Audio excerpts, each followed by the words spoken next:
fois on fait de la M3V, c'est de la musique vivante, visuelle et virtuelle. Voilà. On fait des sons, des images, on analyse du geste, donc il y a des programmes un peu pour tout ça.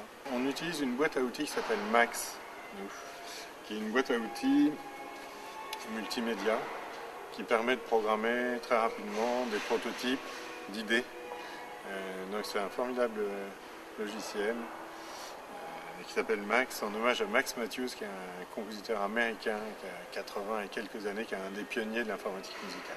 Je vais jouer avec un instrument qui s'appelle le méta-instrument, qui est un instrument, on pourrait dire, c'est un accordéon moderne, qu'on porte sur soi comme ça et qui mesure les gestes de mes doigts, les gestes de mes bras, de mes poignets, et qui le mesure extrêmement précisément.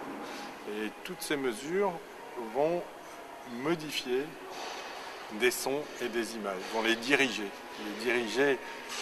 les images projetées sur le bâtiment et les sons tout autour du public. Et en plus de ça, je vais avoir la chance de jouer avec un orchestre, et un orchestre un peu atypique, parce que c'est un orchestre de joystick. Donc la première répétition va démarrer dans 1 heure là, et donc il va y avoir une vingtaine de personnes qui vont jouer des joysticks, et les joysticks vont faire aussi du son et de l'image.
En fait, c'est un instrument incroyable parce qu'il est extrêmement sensuel.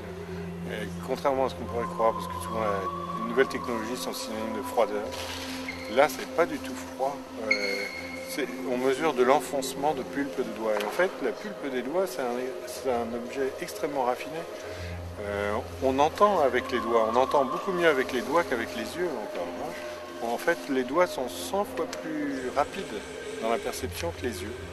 Les yeux sont très précis et très lents, l'oreille est ultra rapide et pas très précise, et le toucher est entre les deux.